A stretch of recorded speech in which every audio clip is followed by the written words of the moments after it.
My name is Jacob DeSalvo, and this is my presentation on the smartphone.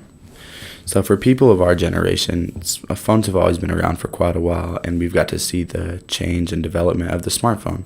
But phones weren't always this high tech, and they had to start from somewhere, which started back in the 1970s. In 1973, the first call was from a handheld device that was a phone-shaped brick and weighed about 2.4 pounds. Martin Cooper, who was an executive at Motorola, picked up this large device, and it was only worked for 30 minutes after a 10-hour charge, and called Dr. Joel Engel, an engineer at their rival company, Bell Labs. It took about 10 years to make the phone Cooper used for the first call available to the commercial public. According to Wired, in 1983, Motorola released the Dyna TAC, which is still bulky and heavy and cost approximately $4,000. At the turn of the century, Nokia burst onto the scene, taking the cell phone market by storm. The Nokia 6000 series introduced phones with durable, rectangular shape that fit perfectly into the palm, purse, or pocket. This was finally when the phones were being released to the masses, and the Sidekick was considered the first cell phone made for the masses. By 2004, cell phone companies were competing in full force to make the phone not only functional, but better looking as well. The Razr was released with the slim, sleek design and color screen. According to CNN, the option to choose between silver, pink, blue, black, and a few others made a fashion statement. It wasn't until the iPhone made its debut in 2007 that cell phones began transitioning from their role as a means for communication to a tool relied on daily for all sorts of tasks. According to the History Cooperative, with the first iPhone, Apple introduced touchscreen functions, internet access through Safari, a virtual keyboard, and full rich text email access. BlackBerry was also a huge deal during this time.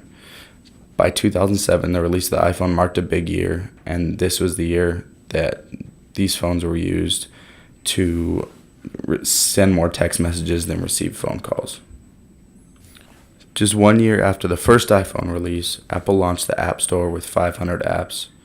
Over 10 million applications were downloaded the first week, and Android followed a few months later with 50 apps in their store, and Research in Motion released the BlackBerry app to the world just after that.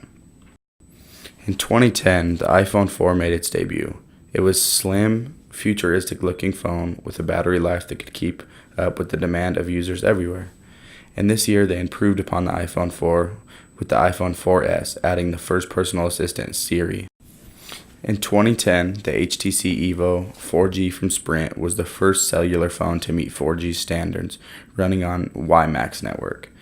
It was sold and powered by Android 2.1 and had one of the largest touchscreen displays, an 8-megapixel camera, HD video capture, HDMI output, mobile hotspot capability, and HTC Sense.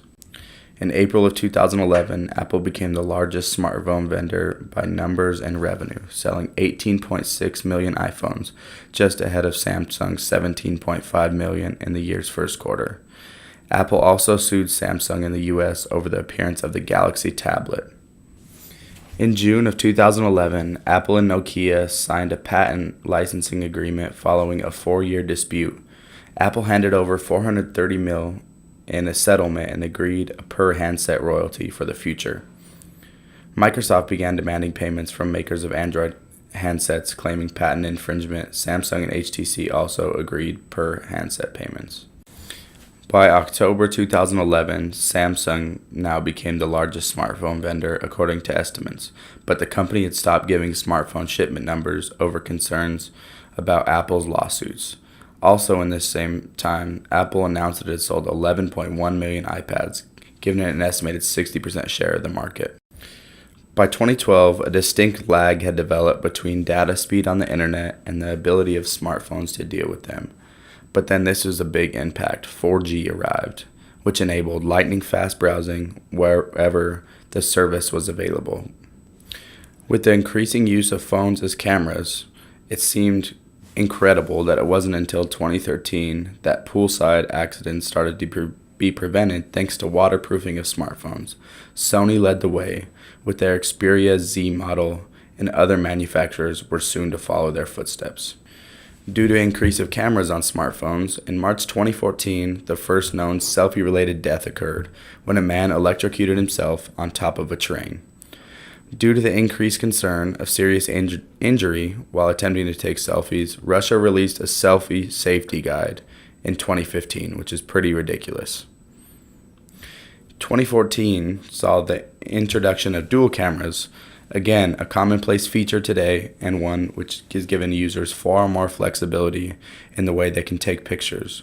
And then in 2015, there was another huge leap with the introduction of 4K high-definition resolution screens. The Apple Watch also changed the way we use our phones today, and it came out in 2015. It wasn't the first post-Jobs Apple device by a stretch of imagination, but it was, however, the first major new product line to launch in the post-Jobs era with such creativity. 2017 was the 10th anniversary of the original iPhone's launch, and it was marked by the arrival of the X model. Although not without its critics, it incorporated innovative features like facial recognition and fun animated emojis that can follow movements of the user's feature. Phones that we use today have changed ridiculously. One common phone is the Galaxy Note 9, which came out in 2018 and is huge and completely different than the smaller phones that are made back in the day. Another phone that is used today is the iPhone XS, which was released at $1,000.